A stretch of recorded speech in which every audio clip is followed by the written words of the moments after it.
What's up, y'all? Anderson here, back for a quick video just to give a bit of spotlight to LaShawn Merritt from the United States. Now, most of us probably know him as easily one of the top 400-meter sprinters in all of history, right? Definitely top 10, probably even top 5 you can make an argument for, just in terms of that 400-meter career. He's a 2008 Olympic champion, 2016 Olympic silver medalist, 2009 and 2013 world champion. He has silver medals from 2007, 11, and 15, right? Personal best of 43.65 seconds, which I think was number 6 all-time back in 2015. And still ranks him number 11 all time. So his professional career was stacked. And from 2005 when he first went pro and ran in the prelims of the 4x4 in Helsinki, all the way to 2017 when he ran at the World Relays on the 4x4, Merritt has one of the longest 400-meter careers that we've ever seen from an athlete. But in the midst of all that legendary 400-meter stuff he was doing, Merritt was quietly, but not so quietly, one of the top 200-meter runners in the world, but he didn't necessarily get as much recognition for it. Now, Merritt recently sat down with Wallace Spearman on USATF's Journey to Gold, and he actually spoke about his success as a 200-meter runner, specifically in the 2016 season. I know you're known for the 400, but I'm not sure if people know.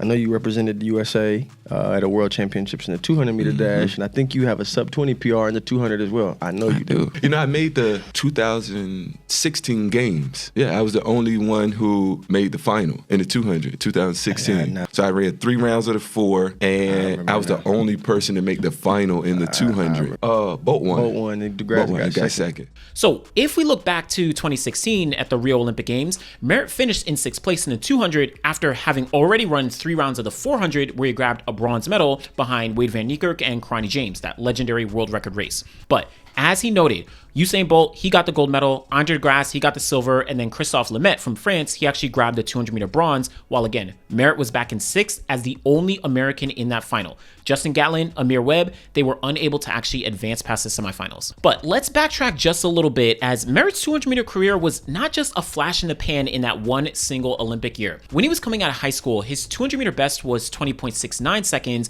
which he ran in the spring of 2004. Now, he did compete in the NCAA, and he only ran one indoor season during his freshman year of 2005, but after going pro during that outdoor season, he actually improved his 200-meter best to 20.38 seconds. Now, despite being pretty young and primarily a 400-meter runner, Merritt was still running the 200 meters pretty consistently on the circuit, getting faster and faster, and actually really proving himself to be a true competitor against some of the best in the world. Notably, 2006, he dropped his personal best down to 20.10 seconds, which actually came in that famous 200-meter race in Lausanne, Switzerland, where Xavier Carter ran 19.63, the second fastest time in history at that point. Who else was in that race? Tyson Gay, Wallace Spearman, Usain Bolt. So clearly, Merritt's consistency in the event was enough to earn him a lane at one of the biggest meets on the circuit amongst some of the fastest guys in history at that point. He was no slouch, but 2007 actually saw him dip under the 20-second barrier for the first time ever with a best of 19.98 seconds. He followed that up over the next few years, kind of maintaining in that 20 low range for the most part in terms of his best time for each of the years. What I find really interesting is that in 2007, when he ran not only sub 20 seconds in the 200, but also sub 44 seconds in the 400 with his 43.96 in Osaka, Merritt actually joined Michael Johnson as the only other man in history to run both sub 44 in the 400 and sub 20 in the 200. That actually held true until 2015 when Isaac McQualla as well as Wade Van Niekerk both joined the sub 20 and sub 44 second club. But as he progressed through his career, Merritt actually started to run the 200 a little bit more infrequently, and even notable is that despite how good of a 200-meter runner he was, he never actually attempted it at USA's or the Olympic trials. Of course, that would change in 2016. Now, remember his personal best was 19.98 seconds from back in 2007? Well, at the top of 2016, Merritt popped off a 19.78 personal best in April of that year. Crazy enough, that shot him to number 15 all time in the event, and it likely gave him an indication that he could be a threat to do something very, very special. Well, fast forward to the US Olympic trials, and LaShawn Merritt not only lines up in the 400, but is also going for the double with the 200 meters as well for the first time ever. Why the 2 this year? What spurred that decision? Because I ran fast early on, and training's been going well. My body feels good, and I did a 2-4 double my senior year in high school and won both. So when I actually turned pro, like the 200 was in my contract because I had ran it in high school. So I said, what the heck? If there was any year to do it, this would probably be the year. After comfortably winning the 400 at trials in 43.97, Merritt began his quest to actually make that team. Now, if you remember, this was the Olympic trials where Noah Lyles and Michael Norman, they were still in high school, but they actually made some serious noise in the 200, kind of ahead of some of the really, really top guys. Both of them were actually winning their semifinals in times of 20.2 ahead of guys like Justin Gatlin, Walter Dix, Wallace Spearman, but LaShawn Merritt, he was on a whole different time. In his own semifinal, he didn't have to run against all these other guys, but Merritt decides to drop a personal best of 19.74 seconds in his 200-meter semi, arguably making him the slight favorite to actually win the whole thing at trials ahead of Justin Gatlin, who was probably the overall favorite when talking about actually winning trials entering it. He had just won the 100-meter dash there. Did it feel like the world's fastest time? So did it feel faster than my other race? Yeah. No, it didn't. It didn't. The other one felt a little faster. I felt like I was moving faster when I ran 78. That one I kind of just opened up some. Came off the curve with everybody, and I felt good. So I just made a move and to keep us to win the race. But entering the final, we see an extremely close race.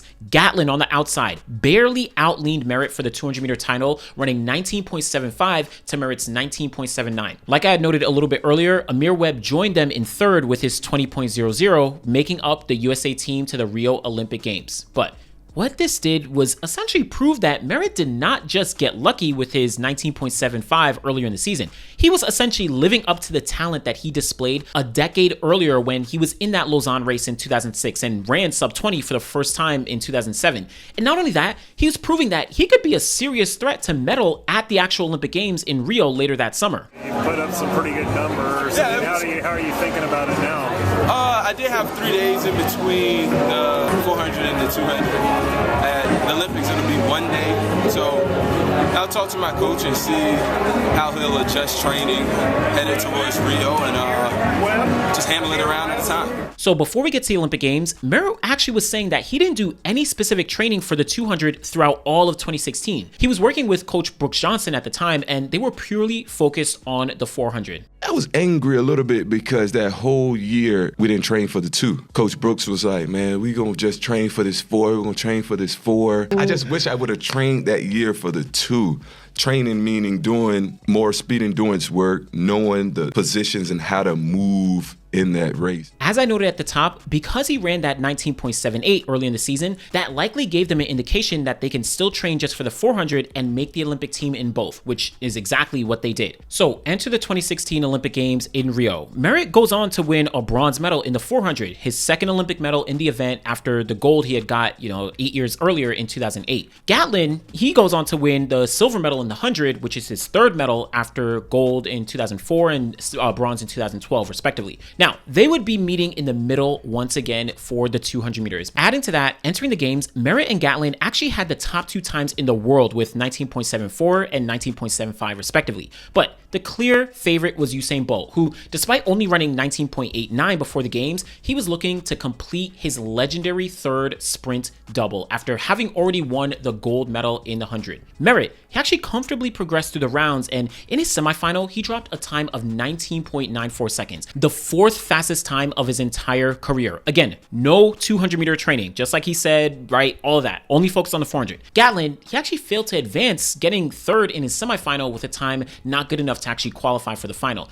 Same thing with Amir Webb, which then left Merritt as the only American entering the 200-meter final. Usain Bolt, he had run 19.78 in his semifinal along with Andre DeGrasse, who ran 19.80, a national record for him. And that, of course, is a famous picture with both of them smiling at each other, crossing the line, all that. So Usain Bolt aside, you can probably argue that Merritt was a favorite for a medal, possibly even a silver medal at this point, considering his entire season.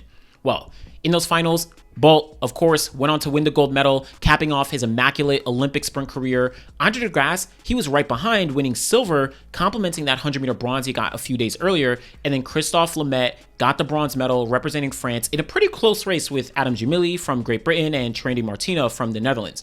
Merritt, he was relegated to 6th place with a time of 20.19 seconds, which, funny enough, was the second slowest time he had run all year. And it wasn't due to being exhausted or tired. He said it was simply due to a lack of 200-meter training and not understanding how to actually execute the race. When I got there, I made the team, Then I got there and I didn't understand how to run championship rounds of the 2. So I'm just spinning my wheel. I feel like I could have medaled in that Olympics, but I was just out running where other people knew how to set up the race. So I had already ran 3 rounds of the 4. I think I had like a day or 2 off before I started the rounds of the 200. And then had to come back and run the 4x4. I just wish I would have trained that year for the 2. Training meaning doing more speed endurance work, knowing the positions and how to move in that race because my legs were tired. So I had to go to the knowledge of something versus spinning the wheels. And I remember myself just spinning the wheels in the final. And I wasn't applying as much force. I was running more like a quarter miler than a sprinter. So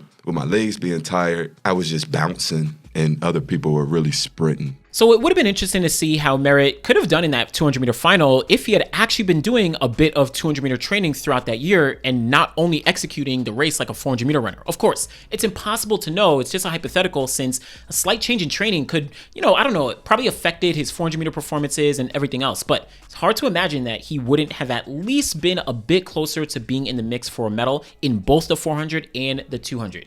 Despite that, Merritt actually joined a very short list of athletes to make the 400 and 200 meter finals at the same Olympic Games. We of course know about Michael Johnson and his legendary double at the 1996 Olympics, winning gold in both, but you also had Eric Liddell, who won 400 gold and 200 bronze in 1924, and you had Willie Walters in 1932, who made the final in both. So just wanted to give a little bit of highlight. I thought it was a pretty interesting story to look back on, considering Merritt is well known for his 400 meter career, but his 200 meter success is often overlooked despite him literally being one of the most talented athletes in history.